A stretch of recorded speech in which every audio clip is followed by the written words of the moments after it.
एक बड़ी पुरानी कहावत है, कहते हैं अंधाधुंध की साई भी और घटा टोको राज। क्या कुछ ऐसा ही कनाडा में हुआ है। अब जस्टिन ट्रूडो की लगातार बेइज्जती हो रही है। जहां डोनाल्ड ट्रंप ने पहले बेइज्जती की थी, तो अब एक बार फिर से उन्होंने सरेआम बेइज्जती करनी शुरू कर दी है। और इसी बीच कनाडा पे भारत का सबसे तगड़ा वाला एक्शन शुरू हुआ है। जियोपॉलिटिक्स में बहुत कुछ चल रहा है, हमेशा की तरह जानने को मिलेगा बहुत कुछ। आइए जानते हैं इन खबरों को विस्तार से। अमेरिका की तरफ से कनाडा पर भारी भरकम टैरिफ लगाने की बात पर कनाडाई प्रधानमंत्री जस्टिन ट्रूडो की तरफ से नवनिर्वाचित डोनाल्ड ट्रंप की तरफ से मार-ए-लागो में मुलाकात की गई। लेकिन इस मुलाकात के बाद अमेरिका के नवनिर्वाचित राष्ट्रपति की तरफ से सोशल मीडिया ट्रूथ सोशल पर पोस्ट किया गया, उससे दुनिया भर में सनसनी फैल गई। दरअसल इस मुलाकात के बाद डोनाल्ड ट्रंप ने कनाडाई पीएम को ग्रेट स्टेट कनाडा का गवर्नर बताया, जिसके बाद इस तरह की प्रतिक्रियाएं आई। वहीं ये भी सवाल उठा कि क्या कनाडा अमेरिका का 51 राज्य बनने वाला है। ग्रेट स्टेट ऑफ कनाडा के गवर्नर जस्टिन ट्रूडो के साथ पिछली रात डिनर करना खुशी की बात। ये ट्रंप ने कहा,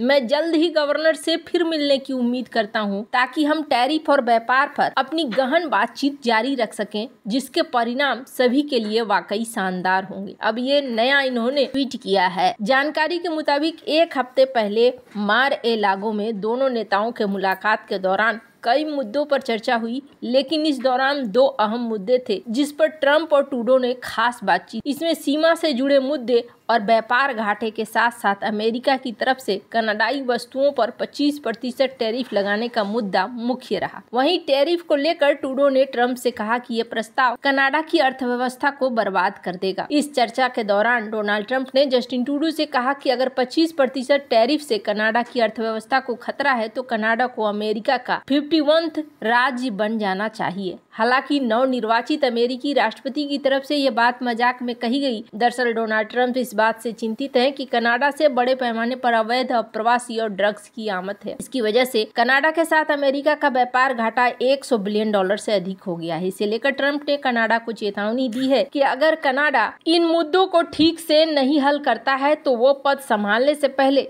सभी कनाडाई वस्तुओं पर भारी भरकम टैरिफ लगा देंगे। इसके बाद डोनाल्ड ट्रंप ने कनाडाई पीएम को सुझाव दिया कि आप कनाडा को अमेरिका का राज्य बनवा लीजिए, जिसे सुनकर ट्रूडो समेत एकदम अन्य अधिकारी एकदम हैरान रह गए। हालांकि उस दौरान हंसते हुए ट्रंप ने यह भी कहा कि प्रधानमंत्री का पद एक बेहतर पद है, लेकिन अमेरिका के वे गवर्नर भी बन सकते हैं। जहां एक तरफ ये सीन देखने को मिल रहा है, वहीं एलन मस्क ने भी एक बार फिर से दोहराया है कि ये शख्स जाने वाला है, ये शख्स टिकने वाला नहीं है और ये कुछ इस तरीके का है जिसमें वजन नहीं है। अब दरअसल ये झगड़ा कहां से शुरू हुआ। कनाडा के प्रधानमंत्री जस्टिन ट्रूडो ने अमेरिकी राष्ट्रपति चुनाव में कमला हैरिस की हार को दुख जताया, तो एलन मस्क ने उन पर बड़ा पलटवार कर दिया। मस्क ने कहा कि वो भी सत्ता से बाहर होंगे। कनाडा में इक्वल वॉइस फाउंडेशन द्वारा आयोजित एक कार्यक्रम में ट्रूडो ने कहा कि महिलाओं की प्रगति के खिलाफ लड़ने वाली कई ऐसी ताकतें हैं जो आगे बढ़ने देना नहीं चाहती, लेकिन ऐसा नहीं होना चाहिए। ट्रूडो ने कहा कि वहाँ ऐसा नहीं होना चाहिए था, भले ही कभी कभी मुश्किल होता है, लेकिन हमें लगातार प्रगति की ओर बढ़ना चाहिए। ट्रूडो ने ये बात कहा कि वो एक प्राउड फेमिनिस्ट हैं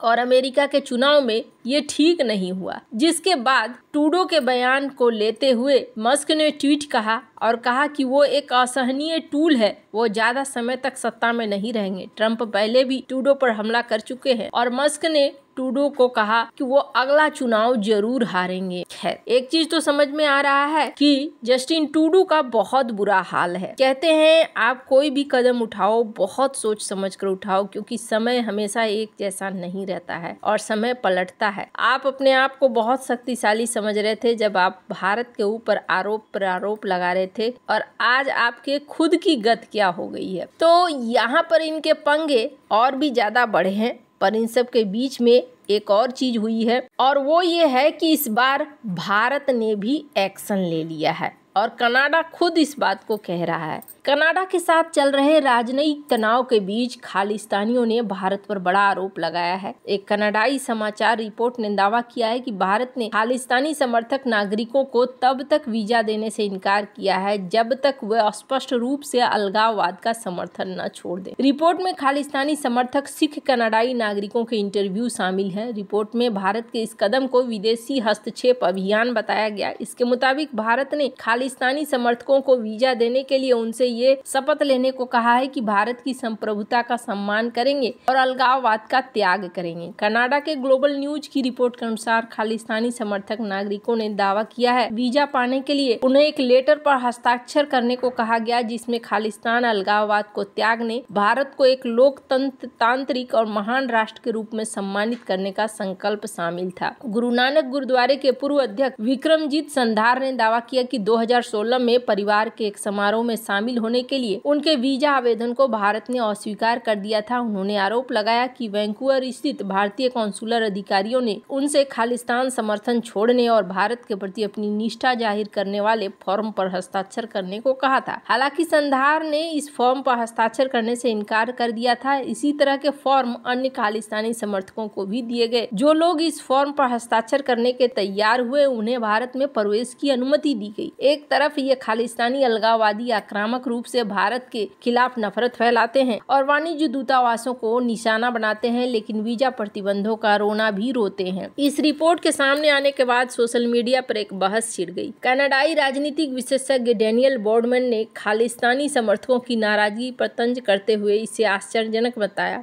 उन्होंने व्यंग कसते हुए कहा कि भारत का यह साहस कि उसने आतंकवादियों की प्रशंसा करने वाले व्यक्ति से वीजा देने से पहले आतंकवाद छोड़ने का फॉर्म भरवाया। एक अन्य विश्लेषक ने इस पर टिप्पणी करते हुए कहा कि हर देश वीजा देने से पहले आवेदनकर्ताओं के पृष्ठभूमि की जांच करता है। उन्होंने कहा कि कनाडाई मीडिया को रिपोर्ट प्रकाशित करने से पहले तथ्यों की सही जाँच करनी चाहिए। एक ट्विटर यूजर ने कनाडा के दोहरे मापदंड की आलोचना करते हुए कहा कि कनाडा भारतीय सैन्य कर्मियों से उनके सेवा स्थलों का विवरण मांगता है, लेकिन आतंकवादियों से कुछ भी पूछने की आवश्यकता नहीं समझता है। विशेषज्ञों का मानना है कि भारत का ये कदम वैश्विक मानदंडों के अनुरूप है। वीजा प्रक्रिया के दौरान हर देश अपनी सुरक्षा और संप्रभुता को ध्यान में रखता है। अमेरिका जैसे देशों में वीजा प्रक्रिया कहीं अधिक कठोर मानी जाती है। ये विवाद कनाडा और भारत के बीच पहले से तनावपूर्ण संबंधों को और अधिक जटिल बना सकता है, लेकिन विशेषज्ञों का मानना है कि ये कदम भारत की राष्ट्रीय सुरक्षा को सुनिश्चित करने के लिए एक स्वाभाविक प्रयास है। अब सबसे बड़ी समस्या क्या आ रही है? सबसे बड़ी समस्या ये आ रही है कि यहाँ पर कनाडा में ही अगर ये लोग रहेंगे